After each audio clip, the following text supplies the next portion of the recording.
Justice stands as the cornerstone of any thriving democracy.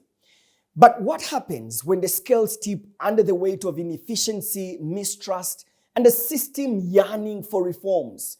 Tonight, we dive deeper into the state of Uganda's judiciary, exploring its challenges, opportunities, and the critical role of the Uganda Law Society in shaping its future. On this episode of The Hard Questions, I host Denis Kusasira, a lawyer, an advocate, and a senior partner of Abmac Associates, to discuss this and more. Welcome to The Hard Questions. I'm Solomon Serwanjja. Denis, thank you so much for making time to speak to us on the show. Thank you for having me, and I'm happy to be here. Great to have you. Yeah. For a lawyer who has spent over 28 years in the practice, you've been having a close look at the judiciary for many years. I would love you to walk back in time and walk with us about the evolution of the judiciary in this country and currently where we at in terms of our judicial system. Thank you very much. Yeah, rightly as you've put it, have been part of Uganda's judicial system since 1998, starting out as a clerk in the law firm of Sempasa and Co. Advocates, and then went on to study law, first as a diploma in law, the ordinary diploma, to use as a prelude to study a degree. After that, I went to law school at Kampala International University, studied law, came out as the best student there. Wow. Joined the Law Development Center and enrolled as an advocate in 2009. So I'm counting over 15 years of active practice of law as an advocate.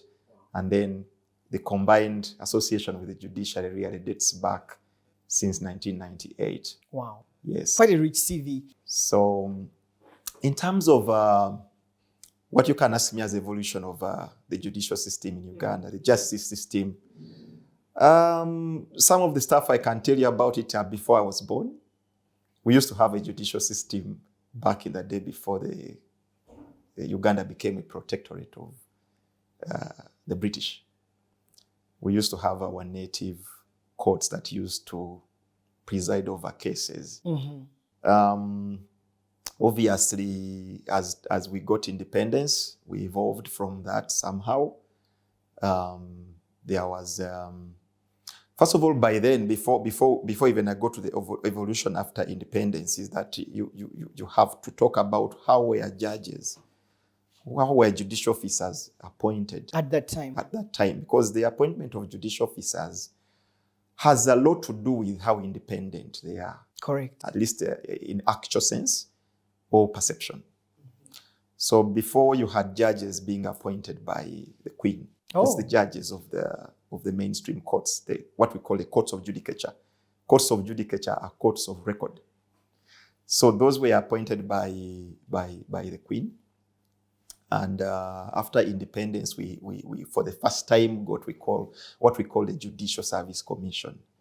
In the first constitution of 1962, for the very first time, we saw an institution called the Judicial Service Commission being initiated in the system to deal with the appointment of judicial officers.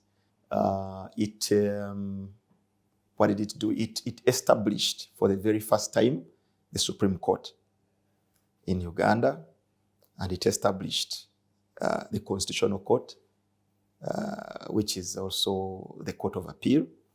Before that, we used to have the High Court and the Court of Appeal as the last appellate court. Later on, the Court of Appeal became the Supreme Court after, I think, 1987.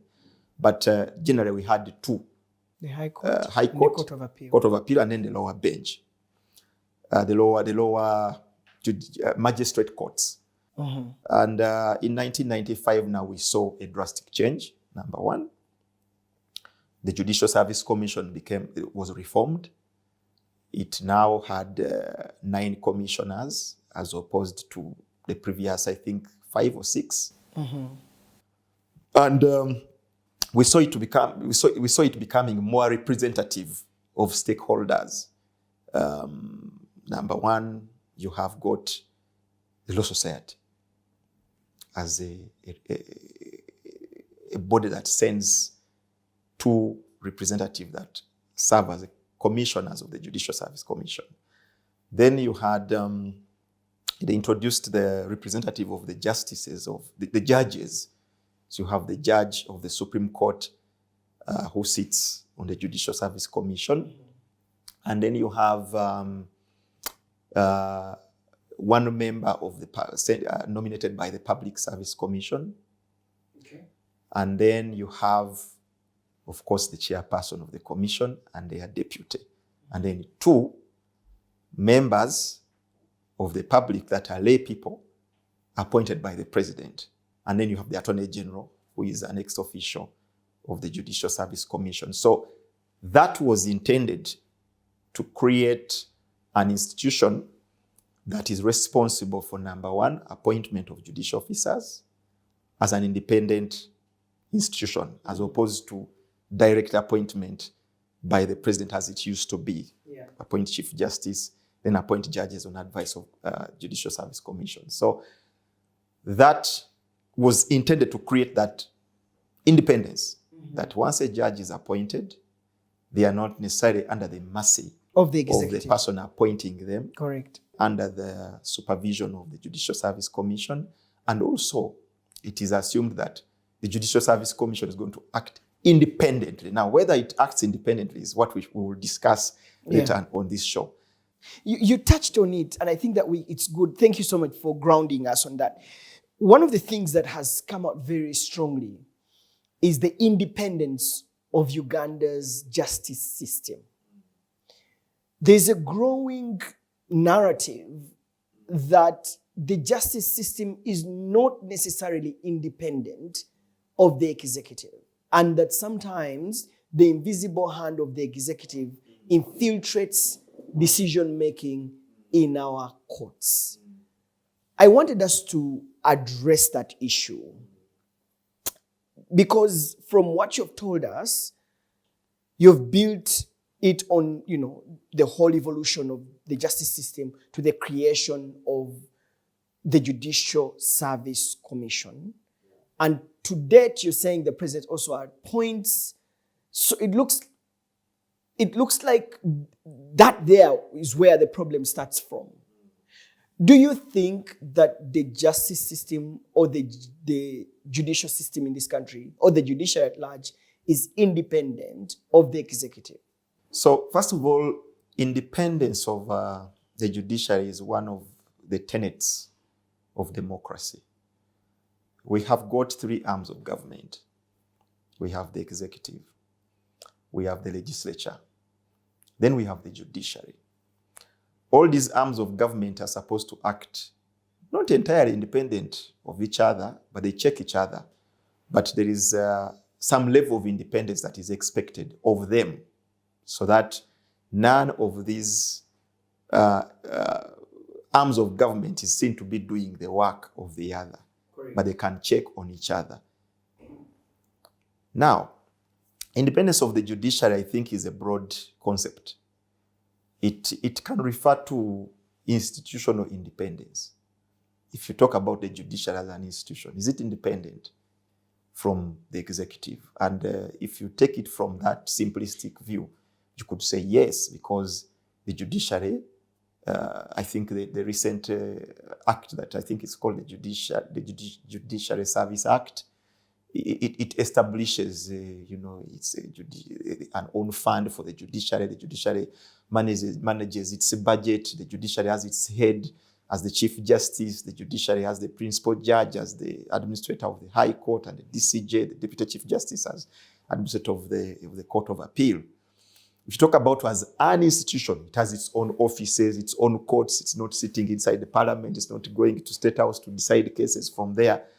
As an institution, you could say that, if you look at the law, its provision, and what we see is, from an institutional perspective, the judiciary is independent. But what matters to lawyers and even you as a consumer of judicial services is not the independence necessarily of institution alone. but the independence of the judicial officers.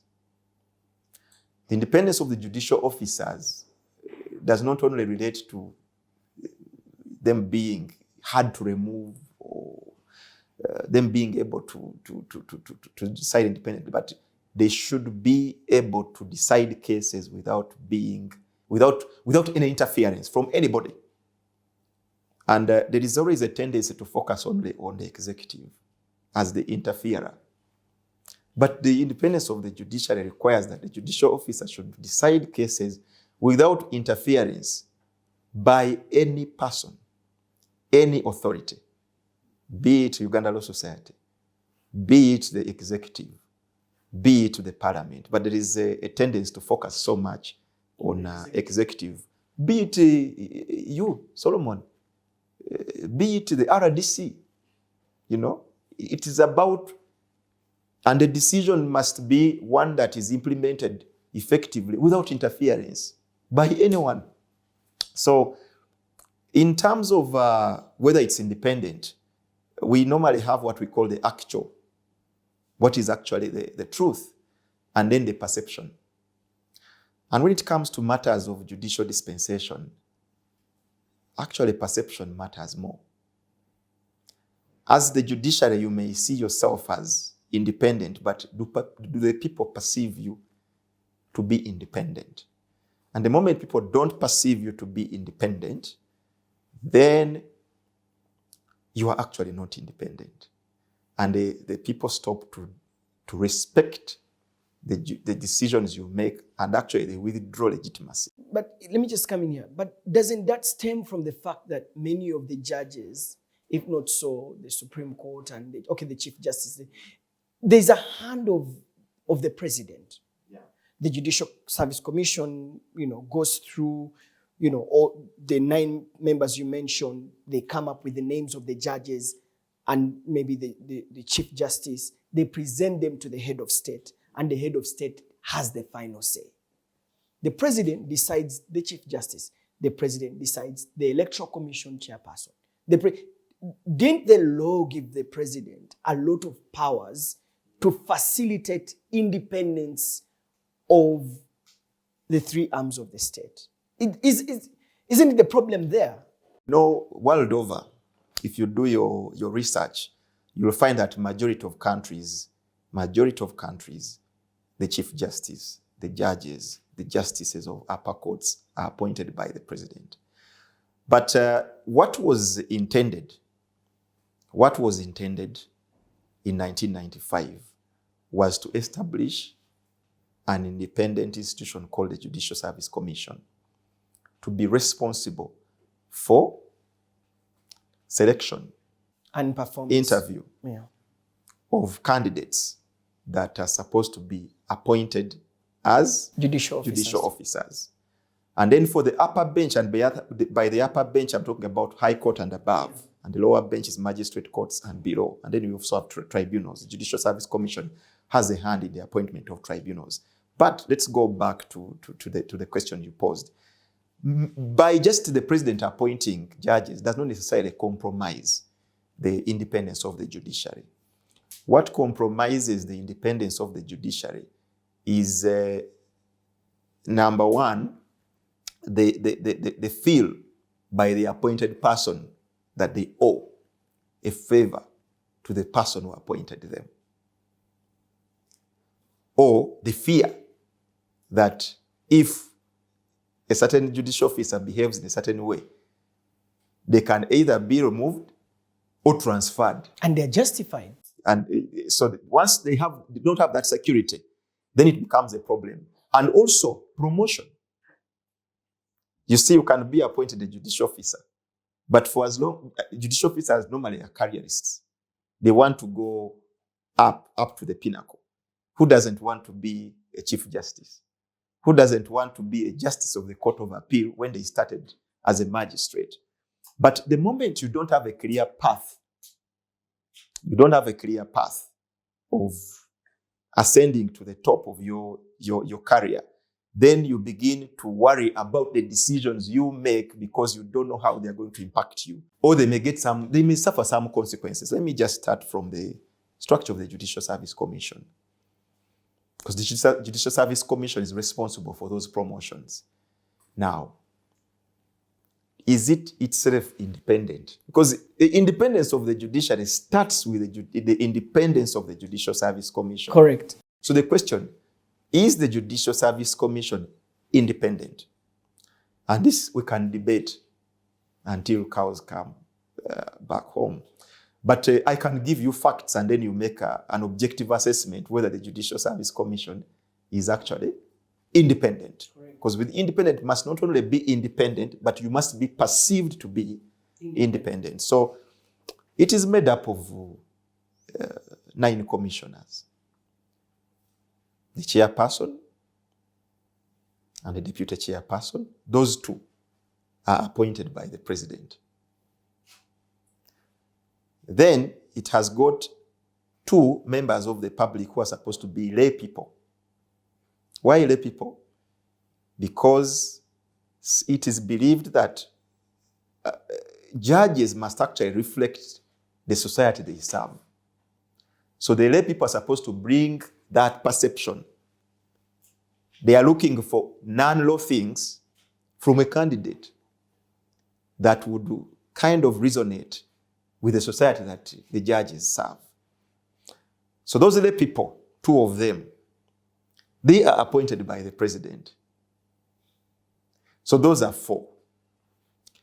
It has got the representative of the judiciary, who is a person supposed to be qualified to be a justice of the Supreme Court.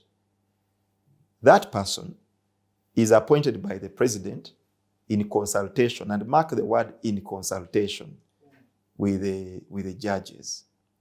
If I consult you, you may tell me what you've told me, but if this is my choice, I will still go with that choice. All I need to do is to tick the box that I consulted you. It doesn't give me a lot of comfort that that is also not a presidential appointment. Then you have got another person who is a lay person, but that one is nominated by the Public Service Commission. I need to check whether the Public Service Commission is not part of the executive.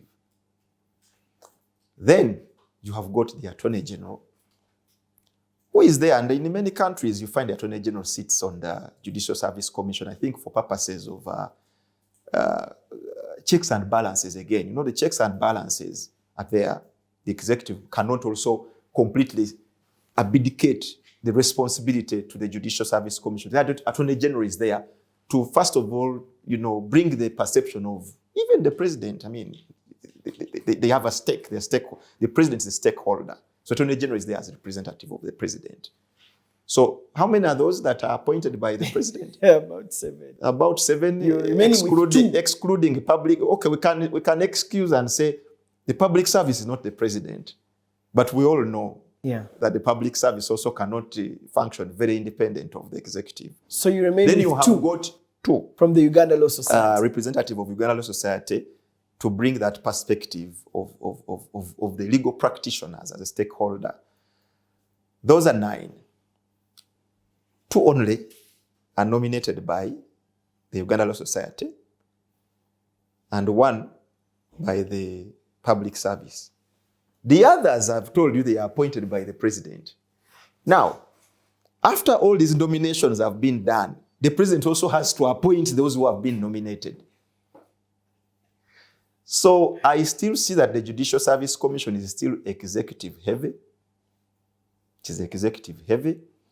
It is not, I think the Judicial Service Commission, the framers of the Constitution would have loved to have, because if one person is appointing almost all the commissioners, then we are back to 1962, 1966, 1967, where you had a few, but all appointed almost by the president.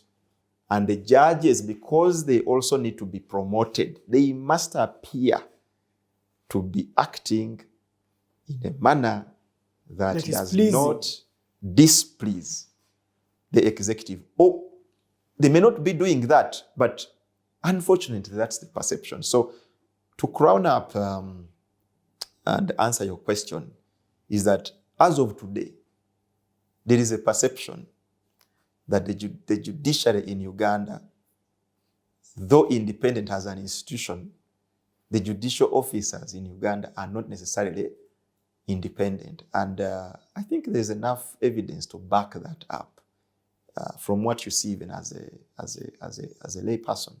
Yeah, and when we talk about judicial reforms, isn't it important that we start there? Because that, in my view, is the root of this. Isn't it time that we revisited that to address the bigger problem of the independence of the judiciary? Because the president does that legally. Yeah, he does that legally. There's nothing. Because the constitution... He doesn't flout any law. That's what I'm saying. Whatever he's doing is within. So isn't it one of the issues that we need to take very seriously if we're to have a judicial review and reform? Yes, and it's long overdue. The Constitution of Uganda was promulgated in 1995.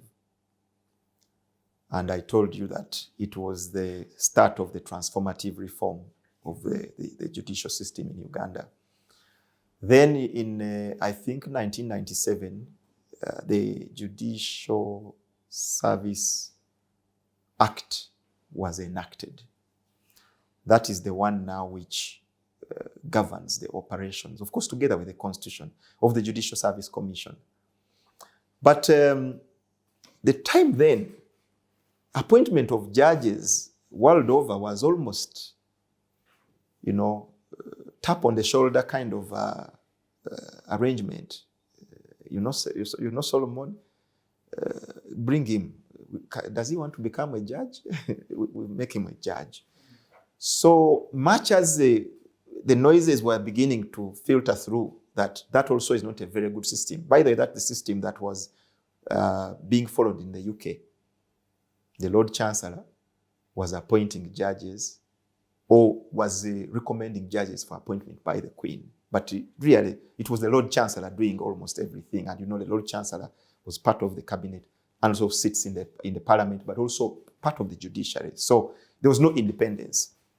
So a movement started by different jurists, different stakeholders to look at how can you have the three arms of government independent of each other. And the focus was on all of them, but for me, my interest is going to be more on what happened about what did countries say about the independence of the judiciary. Yeah. So the countries, particularly the Commonwealth countries, of which Uganda is one, in 1998 started to look at what we call the Latimer Principles. Mm-hmm. Latimer Principles is a document that kind of gives guidance of how each of these bodies, three arms of government, should relate to each other. It's available on the internet, and you can dig it up and read particularly what does it say. What should be the role of the executive in appointing judges? What should be the role of parliament in appointing judges? What should be the role of the Judicial Service Commission in appointing judges? It even talks about what should be the ideal composition of the Judicial Service Commission. Yeah. So that 1998 movement starts when we have already started our journey for transformative reform, but in my view, on a wrong footing, in my view. So since then, there has not been any reform, in my view. You've had incremental reform of what was started in 1998, but not solving the problem. For example, you saw the enactment of... There have been some reforms. There have been establishment of divisions of the High Court. You have got High Court circuits in Fort Portal, in wherever. To reduce on the To reduce on that and bring the service back closer to the people. But in terms of going to the basic structure of the judiciary, we've not had a shake-up of what we got in 1998. Yet, the things that I'm talking about, the Latimer Principles, were actually adopted by the Commonwealth in 2003.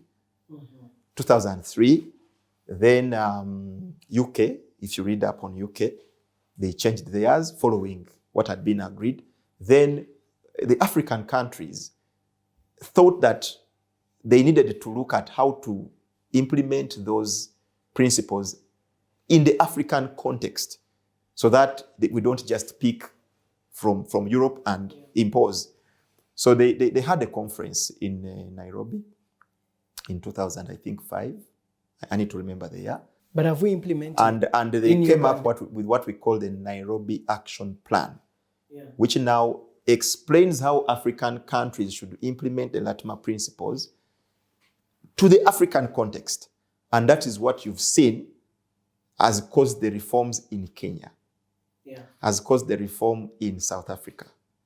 Have we adopted those now, in Uganda? I can say that because we are part of the Commonwealth, we ascribe to the Latimer principles, but we have not fully implemented them. Okay. And that failure to implement them fully is part of the problem. So we've only implemented them as far as advertising positions, vacancies is concerned, but there is even a problem also about even the whole process of advertising. But we can go on and on. No, thank you for spending a lot of time on the independence, because it's very important. I mean, there have been arguments that you have a president who is a candidate in an election, go to court before a Supreme Court, which he literally has appointed, and, the whole chaos that we're in. And I think as a country, we really need to start thinking about the separation of power and the independence of the judiciary and the legislature and the executive. But let's shift gears on the performance itself. Judges are next to God. I wanted to conclude on the issue of independence. Judges are next to God. They can hang people. They can decide your fate. They can decide your fate. They can overturn an election. But let's go to the performance of the courts. The judiciary has been criticized very hardly for non-performance, looking at the benchmark of the cases that are being decided. We have a lot of backlog. I know that the circuits have tried to dispose of that. I know that there are mechanisms that have been brought about, like the plea bargain mechanism to, try to offset that. The issue of backlogs, as a lawyer who has been in the practice, what has been your experience, and what would you think would work best to sort this issue of backlogs? I know that judges have KPIs. You have to dispose of a certain number of cases. But some people think they are slow. Lawyers have waited in courts and courts. And somehow that has also crippled in corruption. That if you want your case to be heard very fast, you have to find a way of dealing with the clerk and bring the case and all that. The issue of backlog, how bad is it from your experience as a lawyer, but also what can be done? I think backlog of cases is a common problem in most judiciaries, but it has got many causes. Some of them are structural. Some of them relate to the competence of judicial officers. Some of the backlogs depend on a lack of human resource. Of course, if you have got one judge dealing with 1,000 cases, definitely, however efficient you are, you may not do it. But, and some of the backlogs are caused by us, lawyers. You file a case which has no merit and you somehow want it to be there. Or you file a case which has merit, but somehow you don't want to pursue it. Or you want to pursue it, but your colleague is not interested in pursuing it. Or the lawyers want to pursue it, but the instructions from the client is not to pursue it. So all those you pile cases. So you pile cases in court which are not supposed to be there. But let me talk about my own experience. That the performance of the judiciary, however much you may want to convince me, has not been very good. I can give you a very clear example that shows you that actually the judiciary is probably not a good performer. Let me choose the one that is very topical. Kabaziguruka versus Attorney General. So 2021, Attorney General applied for a stay of execution. You know what a stay of execution is? A court has made a decision, and for some reason you think it should not be immediately implemented. Because you are appealing. Because you are appealing, then you apply to suspend. I have my own reservation whether you can suspend a declaration. You know, the Constitutional Court has declared the law to be this, then you say we've suspended that declaration. Probably you can't, but you could suspend actions stemming from that declaration. Now, the Supreme Court issued an order of stay, I think in August 2021. And the last sentence of that decision was that this is a matter of great public importance and should be accorded urgency. How many years are they now? We are talking 3 years. On an urgent matter. That is an urgent matter of great public importance that has not been disposed of 3 years now down the road. And it's not about, by the way, to be disposed of, because I have not had the Chief Justice come out and give us hope that it's about to be disposed of. I go to the Court of Appeal. There are matters that I've been involved in myself, where one of them that really comes to my mind is a matter where I represented somebody who was an employee of a company who filed his appeal in 2009, and the appeal was decided 10 years later. And by the time the appeal was decided, the company had wound up. The shareholder had died. So I got the judgment, but I can't execute it because there's no one to enforce against. Another one, still Court of Appeal, is a convict in a criminal matter appealed against conviction and sentence. His sentence, he served it, finished it, while the appeal is still pending. And now he keeps asking me whether there is still a value, but I said, but you need to clear your name. And the appeal is still in court. Still in court. Even when the guy served his sentence. Yeah, and by the way, note that it has never been called up for hearing. Even the one that I'm telling you of, David May versus Busitema Mining Company, was called for hearing. The judgment was promised on notice. And then 4 years down the road, there was no judgment. Then we were called before another panel, which also took another 2 years to write the judgment. Now, this particular one, in the criminal one that I'm talking about, convict appeals, the matter is called, of course, after like 2 years for hearing. We appear before a set of judges, a panel, which listens to us and says the judgment will be on notice. Then we wait for about 3 years for that judgment on notice. Then when they sent us a notice and say, this case will be decided, the judgment will be delivered today. So when we go there, we find that the panel is different from the one we appeared before. And they said, we are sorry, the judgment was not ready, and the panel that listened to you, 2 of the judges have been promoted to the Supreme Court, and one of them has ceased to be a member of this court. So this new panel will probably hear you. Are you going to go by what you said to the other panel? But remember, we had proceeded with the other panel on oral submissions. Oral submissions where I appear before you, Solomon, and I argue a case before you. There's a certain impression you get from me as a lawyer. Yeah. Now here I am, and they're saying, since there is a transcription of what took place, we are going to go by those transcribed notes and deliver judgment. Then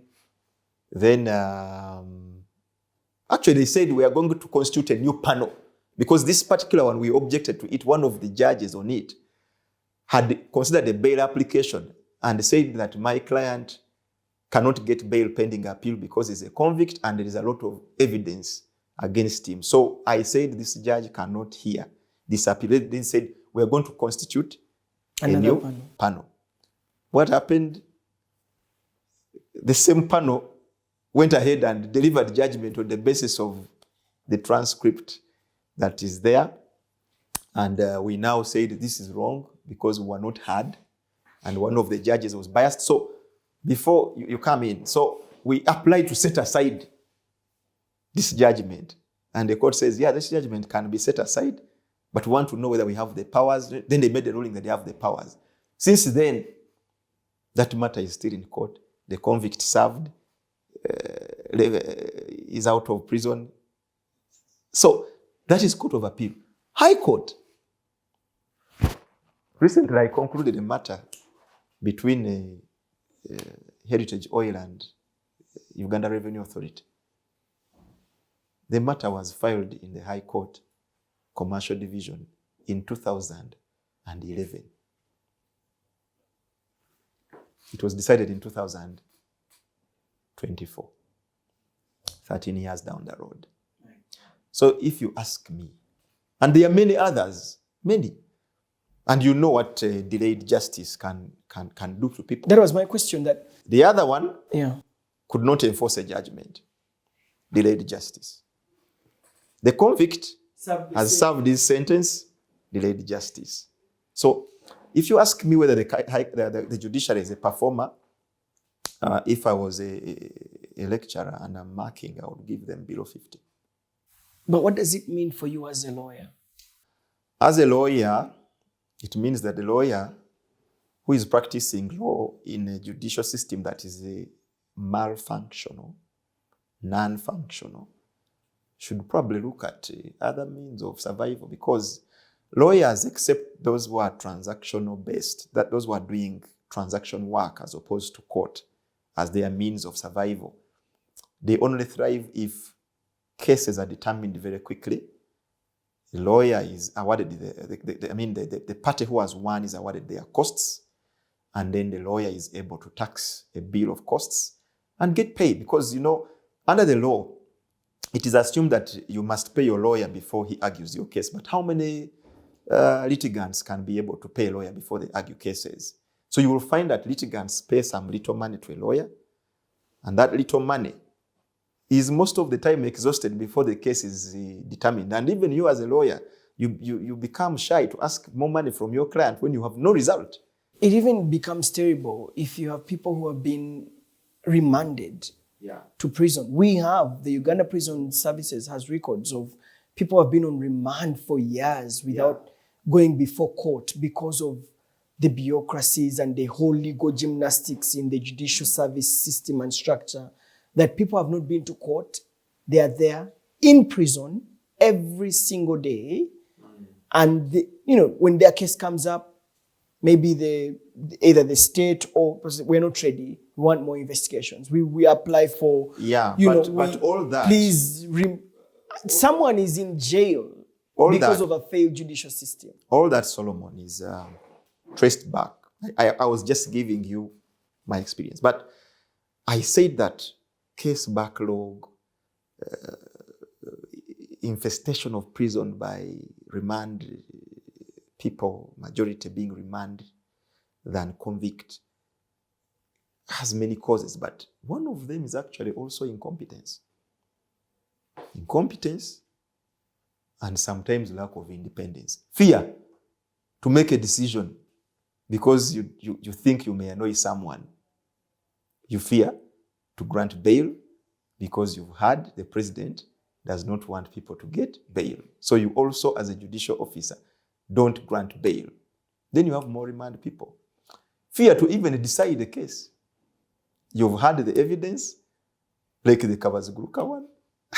Everything is before you. But somehow you fear to make a decision because damned if you do, damned if you don't. If you decide and the president is probably not happy, you know what's going to happen next. If the public is also not happy, so what do? You just leave the case. So that also constitutes the backlog. But Dennis, that goes to the incompetence of the judges and the justices. My question is, it is the role of the Judicial Service Commission to also observe the performance of the judicial officers.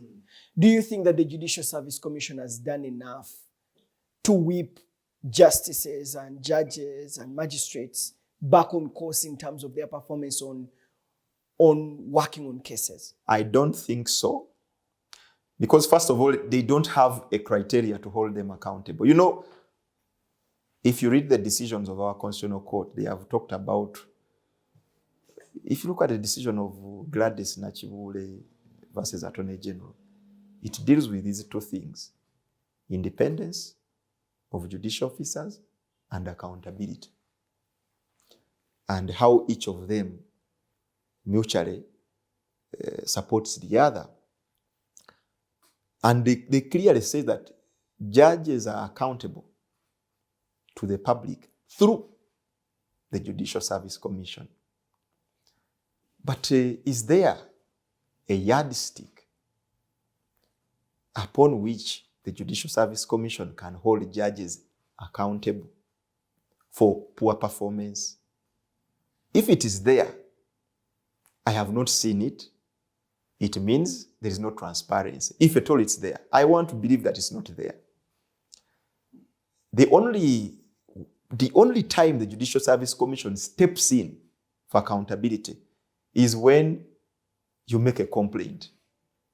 But how many people can make complaints against judges that they are going to appear before tomorrow? And you only make a complaint when there is misconduct. But it is also performance that has nothing to do with misconduct, but incompetence. Yeah. Incompetence, delay of justice. Where is the performance evaluation criteria for judicial officers? If it is there, it has been hidden from us. And that's not a good practice. And I think the Judicial Service Commission needs to do better. If it's not there, if that performance evaluation criteria is not there, they should put one. If it is there, they should publish it and subject it to scrutiny by lawyers like me. Because you see, we feel like they are gods. You know, there's a way the public looks at the men in robes. You know, they are untouchables. I mean, there's a time the Supreme Court did not sit for quite a while without disposing cases, and there were arguments of their premises caught fire and all that. And I remember being in a confrontation on Twitter with them. The question, though, is the Uganda Law Society, does it raise these issues too? Yeah, the Uganda Law Society, I think, and up until now, imagine the Uganda Law Society has existed since 1956. And it has had presidents since then. I think I've never seen a shake-up that I saw when the current president was elected. And there has been renewed awareness of the role of the Uganda Law Society. We used to have also, some extent, you remember the case of Anup Chaudhry Singh, a judge who was appointed here and he was dismissed elsewhere. He had been disbarred from the UK. The UK, and then here, our Siripe Judicial Service Commission appointed him without doing a proper background check on him. The complaint that led to the removal of that judge, was it a removal? I think eventually it wasn't actually removed. I don't know what happened to him, but whatever befell him was a result of the Uganda Law Society. But I don't want to think that was done by the Uganda Law Society, because when I dug deeper, I found that that judge had decided cases that impacted senior lawyers, and they took it upon themselves, and they probably used the Uganda Law Society as a conduit to complain. But the role of the Uganda Law Society in ensuring that the Judicial Service Commission performs its role has been neglected for so long. Why? Because of the manner in which the representatives of the Uganda Law Society have been ascending to the position of commissioner of the Judicial Service Commission. My last question from you, you are vying for, you're one of the people who wants to be sent. I think one of the, I would divide my action plan into three. One is that because I've seen a half-hearted implementation of the Latimer principles by one at least trying to advertise, although the advertisement is kind of corrupted because it's advertising for judicial officers. For judicial vacancies. Although the whole thing of the way they advertise is not necessarily, in fact, the law says they may or may not advertise. And also they start by, looking into the judiciary. But the Latima principles say it must be widely advertised, consult all the stakeholders, open up the pool so that you can get candidates from a diverse background, as opposed to what I see now, where the regulations say you start with the regulations say if there is a vacancy, the Chief Justice will write to the Judicial Service Commission, and in writing about those vacancies, he will write the names of the judicial officers who he thinks can occupy those vacancies, and the Judicial Service Commission may advertise. So it means they may not advertise. And that cuts across also High Court vacancies, tribunal, even tribunal. So there is no transparency. I want to bring transparency to that place by holding the Judicial Service Commission to the transparency that is actually one of the bedrocks of our constitution. But that would take reviewing the law upon which the Judicial Service Commission was founded on. Fortunately, the law is couched in such a way that it's not limiting what the Judicial Service Commission can do. For example, if they say the Judicial Service Commission may advertise, and we all know that advertising has advantages of enabling diversity, why don't you interpret the may to be permissive to you than giving you the discretion not to do? I don't need to change the law to do that. The other thing is appointment of judicial officers. Our law sets the bare minimum in the Constitution. You must have a law degree.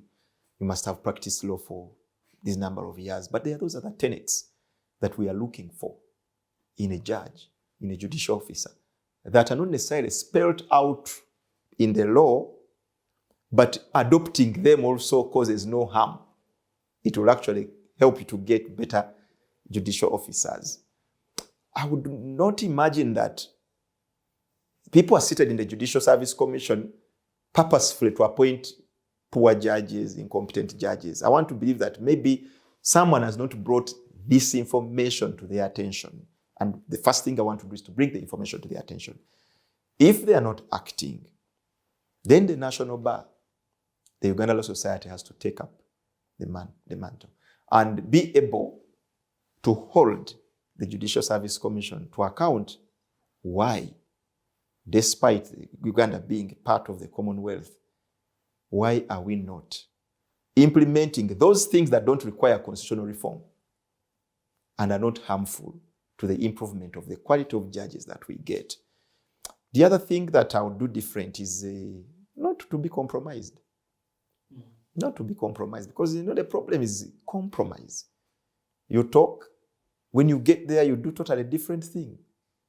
You fail to walk the talk. You just talk the talk all through.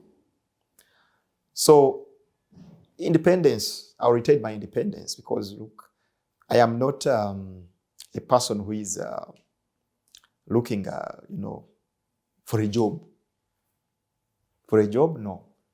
Because I probably can make more money by sitting in my law firm here and serving my clients, but I'm going there to serve. Yeah. Now, if I'm going there to serve, anything that compromises my independence as a person who has come to serve, I completely will resolutely resist. Dennis, thank you. Our time is fast spent. In 30 seconds. The trial of civilians in military court is the big story now. What do you make of it? First of all, we have decisions of the Constitutional Court, even the Supreme Court, by the way. But we have decisions of the Constitutional Court. I think I'm more comfortable with those. If you look at the decision of Kavas Guruka, Justice Madrama, I think he wrote the lead judgment, has gone on to list a number of cases where it has been held that, number one, the court-martial is subordinate to the High Court. It's a court, but it's subordinate to the High Court. Number two, that court martial cannot accord a fair trial to civilians. As far as I am concerned, there is a decision of the Constitutional Court which has the primary duty to interpret the Constitution, to declare any law that is inconsistent with the Constitution to be null and void to the extent of the inconsistency. That court, called the Constitutional Court, has spoken about this issue and said it is unconstitutional to try civilians in the court martial for the reasons that court has given. And it has declared that it's unconstitutional. What the Attorney General did is to stay and that decision. Now, the question is, can you also stay the declaration of what the law is? Because you can stay the consequences of the declaration, but can you stay the declaration of what the law is? Because the purpose of a declaratory judgment is to clarify on what the law is at point A. Until you set aside that declaration, that is the position of the law. Now, because the person who is probably feared most is not complaining, the court will not move. You who is not feared most, you can continue to complain. But the major stakeholder, I think, of the judiciary is not unhappy. And why is he not unhappy? They gave him a painkiller in the form of a stay of execution. And somehow, there's no discomfort on the people who are supposed to make that decision. I believe that it would have been different if the executive is the one that was pained more by the state. My question is, what then can push the Supreme Court to actually act expeditiously? The Judicial Service Commission. And do you think then they have failed on their part? The Judicial Service Commission has failed on its part to hold the Supreme Court accountable for the Supreme Court failing to make a decision on a matter which themselves acknowledged is of great public importance and which they said they are going to accord urgency. They have failed. The Judicial Service Commission, as far as I know the law, as spelled out by the Supreme Court itself in Gladys Nachibule versus Attorney General, their duty to hold judicial officers accountable is squarely falls on the Judicial Service Commission. And the fact that the Supreme Court has failed to make a decision on a matter that is urgent is an indictment on the Judicial Service Commission. Not on the Law Society, not on you, Solomon, a user, consumer of judicial services, the Judicial Service Commission. Now, therefore, we go back to the question, who checks the Judicial Service Commission? Who calls them to order when they fail in their duty? What penalty do these guys suffer? And that's why I'm telling you that there is need for transformative reform so that we know that chairperson of the Judicial Service Commission, what happens to him when he does not perform his duty? What happens to the commissioners when they do not perform their duty as they have failed to do so? In this classical case of Kabaziguruka. Those are the questions we need to ask. And as I go to the Judicial Service Commission, I think as a commissioner, I'm entitled to write my own letter to the Chief Justice to ask him to explain why this case is not being decided. But also, in the case of Anup Chaudhry, the complaint against that judge was lodged by the representative of Uganda Law Society called Professor Sempewa. So it means I also have the power to actually lodge a complaint against non-performing judicial officers. So me who is fearless, I may not wait for the timid lawyers to make the complaints. I will make the complaints. I think Justice Owindolo has had you. Dennis Kusasira, thank you very much for speaking to us and for casting a spotlight into the judiciary. Thank you. Thank you very much, and I'm happy to have been engaging with you, and I wish you all the best, Solomon. Thank you. I've been speaking to Denis Kusasira, a seasoned lawyer with over 28 years of experience in the courtroom. He is a lawyer, an advocate, and a senior partner at Admac Associates, really taking us into the corridors of power in the judiciary and calling for judicial reforms ahead of the big decision that will be made by the Uganda Law Society to send representatives to the Judicial Service Commission. I'm Solomon Serwanjja, and this is The Hard Questions.